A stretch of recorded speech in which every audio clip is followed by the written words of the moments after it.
நாடு மீண்டும் ஒரு அடிமை நாடாக மாறிவிடக் கூடாது என்பதற்கு கட்டியங்கூறுகிற வகையில் நிறைவேற்றப்பட்டிருக்கிற இந்த சட்ட திருத்தங்களை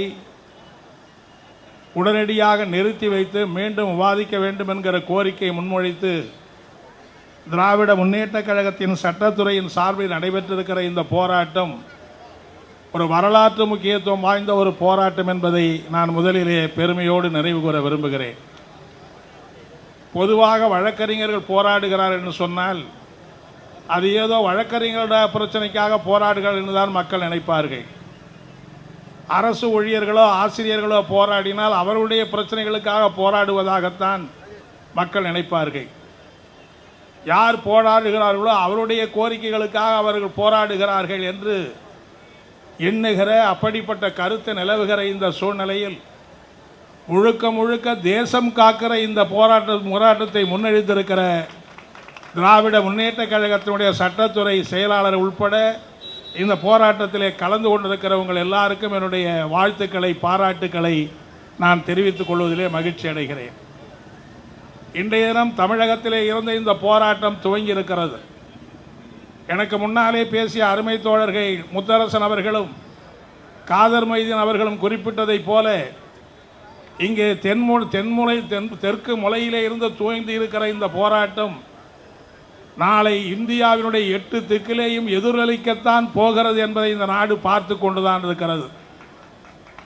நாம் இந்த காலத்திலே தமிழகத்திலே துவங்கி இருக்கிற பல போராட்டங்கள் துவங்குகிற போது அது பார்ப்பதற்கு பலர் கேலி செய்தாலும் இறுதியிலே இந்தியாவுக்கே வழிகாட்டுகிற மாநிலமாக வழிகாட்டுகிற போராட்ட களமாக தமிழ்நாடு மாறி போயிருக்கிறது என்பதை சமீபத்திய வரலாறு நமக்கு எடுத்து காட்டுகிறது.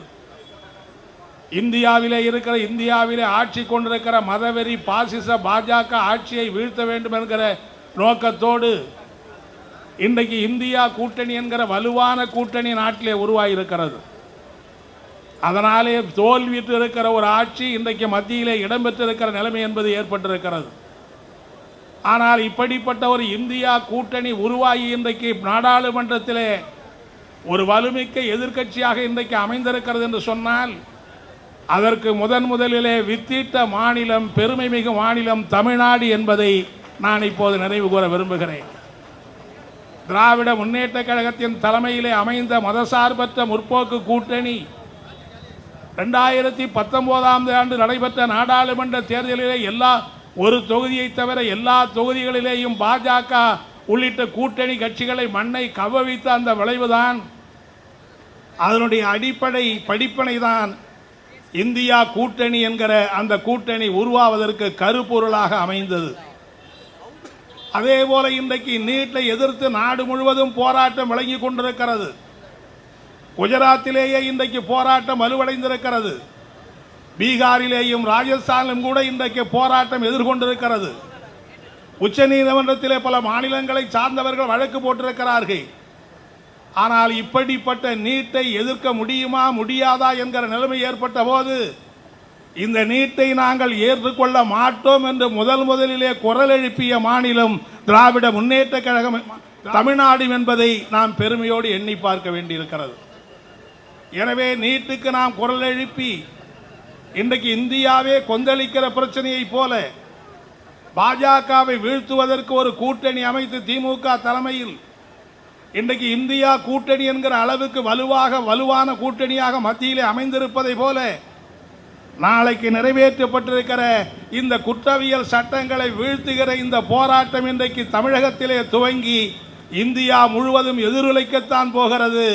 அப்படிப்பட்ட எதிர்விளைவுகளுக்கு மத்திய பாஜக அரசு பதில் சொல்ல வேண்டிய கட்டாயம் ஏற்பட போகிறது என்பதை இங்கே நான் பெருமையோடு நினைவு கூற விரும்புகிறேன். அது மட்டுமல்ல, இங்கே இருக்கிறவெல்லாம் வழக்கறிஞர்கள், இங்கே மேடையிலே அமர்ந்திருக்கிறவர்கள் மிக திறமை வாய்ந்த அரசியல் சாசன நிபுணர்கள். 24 வாழ்நாள் முழுவதும் நீதிமன்றத்திலே வழக்காடுகிற வழக்கறிஞர்கள் மத்தியிலே வந்து என்னை போன்றவர்கள் இந்த சட்டத்திலே என்னென்ன குறைபாடுகள் இருக்கிறது என்று பேசுவது அவ்வளவு பொருத்தமாக இருக்கும் என்று நான் கருதவில்லை. ஏனென்றால் நாங்களெல்லாம் நீதிமன்றத்துக்கு போனால் நீங்கள் வழக்காடுவதற்காக நீதிமன்றத்துக்கு போயிருக்கிற அனுபவம் உங்களுக்கு இருக்கிறது. நாங்கள் குற்றம் சாட்டப்பட்டவர்களாக மட்டுமே நீதிமன்றத்துக்கு போன வழக்கு எங்களுக்கு இருக்கிறது. எனவே உங்களிடத்திலே இந்த சட்டங்களை பற்றியெல்லாம் நான் அதிகமாக பேச விரும்பவில்லை.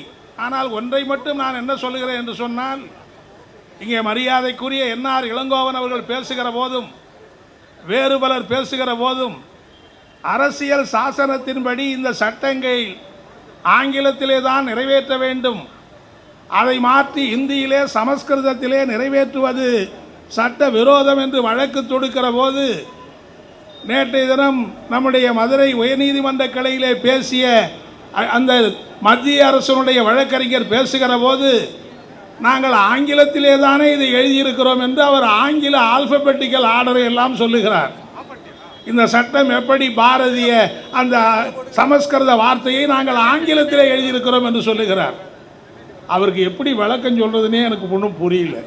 இப்போ அறிவு கட்டவன்னு ஒருத்தர் எழுதி அதை ஆங்கிலத்தில் எழுதிட்டா அது ஆங்கிலம்னு ஏற்றுக்குவார் அவர்? அறிவு கட்டவன் ARIVU KATTAன்னு எழுதுனா அது ஆங்கிலமா தமிழா? என்ன விளக்கம் என்றே புரியும். இதைத்தான் மத்திய நாடாளுமன்றத்திலேயே சொல்லுகிறார்கள். அப்படியானால் இந்த ஆட்சி எப்படிப்பட்ட ஒரு கேடுகட்ட ஆட்சி என்பதை நாம் புரிந்து கொள்ள வேண்டியிருக்கிறது. ஆகவே நம்மை பொறுத்த என்ன நிலைமை என்று சொன்னால், ஒரு நிறைவேற்றப்படுகிற இந்த சட்டங்களை ஏற்கனவே வந்தே பாரத்னு ரயில விட்டான். சரி, வந்தே பாரத்னு ஏதோ சொன்னானேன்னு புடிச்சோம். தேஜாஸ் எக்ஸ்பிரஸ்ன்னு ட்ரெயினை விட்டான். ஏன் தேஜாஸ் எக்ஸ்பிரஸ் வேற பேர் வைக்க கூடாதுன்னு கேட்டு விட்டோம். இப்போ ஆட்டை கடிச்சு மாட்டை கடிச்சு கடைசியாக வந்து கிரிமினல் சட்டத்தையே சமஸ்கிருத பேர் இந்தி பேரில் வைக்க ஆரம்பிச்சுட்டான். ஆகவே இந்தியை சமஸ்கிருதத்தை மறைமுகமாக நாடாளுமன்றத்திலே அரங்கேற்றுகிற ஒரு முயற்சியைத்தான் பாஜக செய்யவிருக்கிறது என்பதற்கான உரிய வலுவான கண்டனத்தை நாடு முழுவதும் எழுப்ப வேண்டிய கட்டாயம் நமக்கு ஏற்பட்டிருக்கிறது. எந்த வகையிலே வந்தாலும் இந்தி திணிப்பை ஒருபோதும் தமிழ்நாடு ஏற்காது, ஒருபோதும் இந்தியா ஏற்காது என்கிற வலிமிக்க குரலை நாம் எழுப்ப வேண்டிய அவசியம் என்பது இருக்கிறது. நான் அதிகமாக அதற்குள்ளே போக விரும்பவில்லை.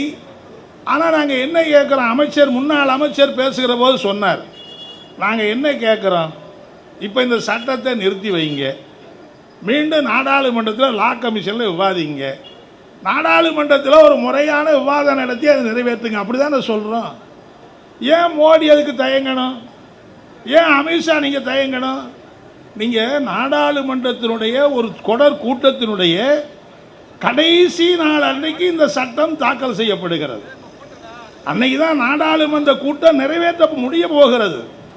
அவசரமாக அந்த சட்டத்தை முன்மொழிகிறார்கள். உடனே ஸ்டாண்டிங் கமிட்டிக்கு போகிறது.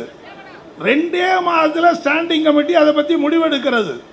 ஸ்டாண்டிங் கமிட்டியில் இருக்கிற எதிர்க்கட்சி உறுப்பினர் என்ன கேட்டார்னு சொன்னால், இந்த அமைப்புகளை பரிசீலிப்பதற்கு ஒரு நிபுணர் குழுவை அமைத்து அதை பரிசீலித்து முடிவுக்கு வருவோம்னு சொல்கிறாங்க.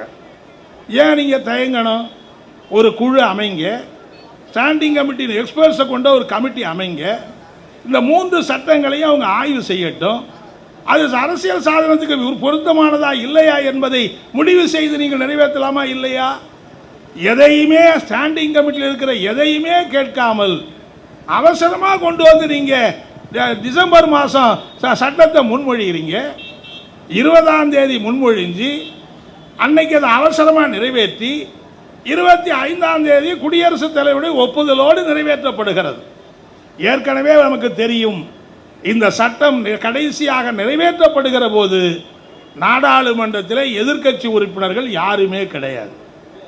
எல்லாரையும் அமைதியாக அவர்களை சஸ்பெண்ட் செய்துவிட்டு எதிர்க்கட்சி உறுப்பினர் எல்லாவற்றையும் வீட்டுக்கு அனுப்பிவிட்டு நீங்கள் அதை அவசரமாக செய்ய வேண்டிய அவசியம் என்ன இருக்கிறது? என்ன அவ்வளவு பெரிய பிரச்சனை?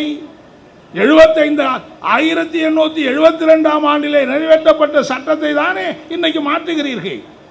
ஏன் ஒரு 2 வருஷம் கழித்து பொறுமையாக நிதானமாக செஞ்சா என்ன என்றால், அவர்களுடைய நோக்கமெல்லாம் இதன் மீது ஒரு பரிபூரணமான விவாதம் நடைபெறக்கூடாது, இது நாடு தழுவி விவாதமாக செய்யக்கூடாது. இது ஒரு நீண்ட நெடுங்காலமாக இருக்கக்கூடிய இந்த 3 குற்றவியல் சட்டங்களை மாற்றுகிற போது ஒரு தேசிய அளவிலே விவாதம் நடத்தியிருக்கலாம். அனைத்து மாநிலங்களில் இருக்கிற உயர்நீதிமன்ற வழக்கறிஞர்களுடைய கருத்துக்களை கேட்டிருக்கலாம். உச்ச நீதிமன்றத்தினுடைய வழக்கறிஞருடைய கருத்துக்களை கேட்டிருக்கலாம். அல்லது லா கமிஷனுடைய கருத்துக்களை கேட்டு நிதானமாக பரிசீலித்து முடிவெடுத்திருக்கலாம். எதையுமே செய்யாமல் எதிர்க்கட்சி உறுப்பினர்கள் பேசுவதற்கே வாய்ப்பளிக்காமல் நாடாளுமன்றத்தில் எதிர்த்து குரல் வாக்களிப்பதற்கு கூட வழி இல்லாமல் அப்படி அவசரமாக இந்த சட்டத்தை நிறைவேற்றுவதிலிருந்தே இதனுடைய நோக்கம் என்னவென்று அவர்களுக்கு புரிகிறது. என்னவென்றால், இந்தியாவிலே வளர்ந்து வருகிற மக்கள் இயக்கத்தை ஒடுக்க வேண்டும், ஜனநாயக உரிமைகளை பறிக்க வேண்டும், பத்திரிகை சுதந்திரத்தை முடமாக்க வேண்டும், ஊடக சுதந்திரத்தை அடிமைகளாக மாற்ற வேண்டும், எல்லாருடைய பேச்சுரிமை எழுத்துரிமை எல்லாவற்றையும் பறித்து ஒரு பாசிச ஆட்சியை இந்தியாவிலே நிறைவேற்ற வேண்டும் என்கிற அந்த நோக்கத்தோடு தானே இவர்கள் நிறைவேற்றுகிறார்கள். எனவேதான் இன்றைக்கு நாம் கேட்கிறோம், நாம் என்ன கேட்கிறோம்?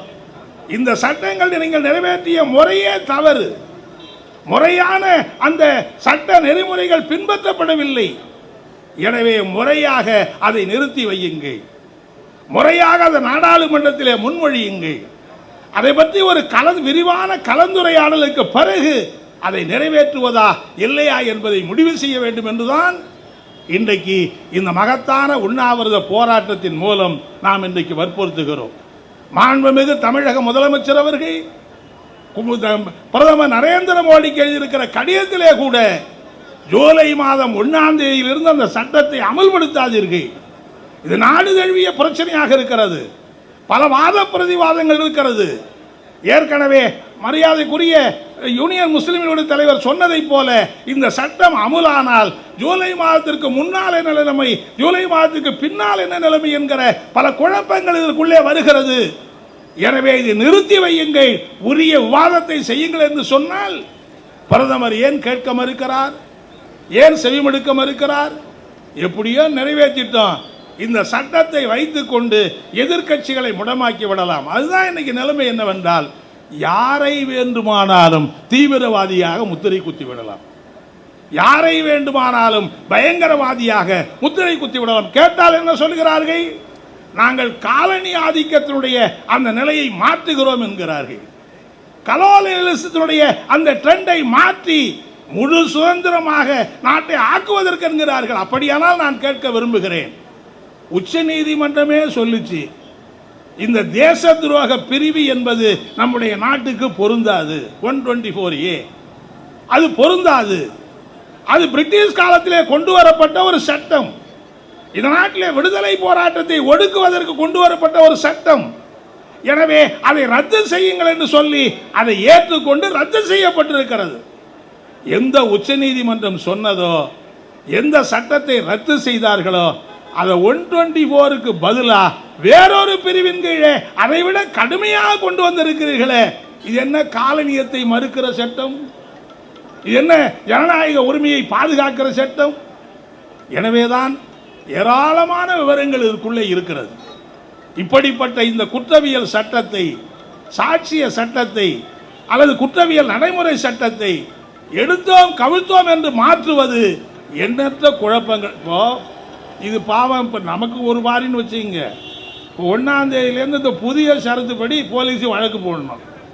ஒரு கொலை நடந்து போச்சுன்னு வைங்களேன், ஏற்கனவே இருக்கிற பிரிவில் அது 302ன்னு போடணும். ஒரு 100 வருஷமாக 302வே போட்ட போலீஸ்காரரு மறந்து போய் 302ன்னு எஃப்ஐஆர் போட்டார்னு வைங்க, இப்போ புது சட்டத்துப்படி அது கொலை வழக்கு இல்லாமல் வேற வழக்காக மாறி போயிடும். அவருக்கு ஏதாவது உரிய பயிற்சி இருக்குதா? அவருக்கு ஏதாவது உரிய பயிற்சி கொடுத்துருக்குறோமா? எந்த செக்ஷனில் எப்படி வழக்கு போடணும், பழைய செக்ஷன் என்ன புது செக்ஷன் என்னன்னு யாருக்குமே வழக்கறிஞர்களுக்கே இன்னும் முழுசா தெரியுமான்னு சொல்ல முடியாது. அப்படி இருக்கிற போது ஒரு காவல்துறையிலே இருக்கிற சாதாரண எஸ்ஐக்கு எப்படி தெரியும், இன்ஸ்பெக்டருக்கு எப்படி தெரியும்? ஆகவே இது ஏகப்பட்ட சர்வ குழப்பத்தை தான் இன்றைக்கு உருவாக்குகிற அப்படிப்பட்ட நிலைமை என்பதுதான் ஏற்படுகிறது என்பதை நான் இந்த நேரத்திலே தெரிவித்துக் கொள்ள விரும்புகிறேன். ஆகவே திராவிட முன்னேற்ற கழகத்தினுடைய சட்டத்துறையின் சார்பிலே எடுத்திருக்கிற இந்த மகத்தான உண்ணாவிரத போராட்ட முன்னெடுப்பு என்பது இந்தியாவையே திரும்பி வைக்கிற ஒரு முன்னெடுப்பாக நிச்சயமாக மாறும் என்பதிலே சந்தேகமில்லை. மார்க்சிஸ்ட் கம்யூனிஸ்ட் கட்சியின் சார்பிலே வருகிற 12ஆம் தேதியிலிருந்து 15ஆம் தேதி வரை தமிழகம் முழுவதும் இந்த 3 சட்டங்களை கண்டித்து கண்டன இயக்கம் நடத்துவது என்று நாங்கள் தீர்மானித்திருக்கிறோம். அதற்கான பணிகளை மேற்கொண்டிருக்கிறோம்.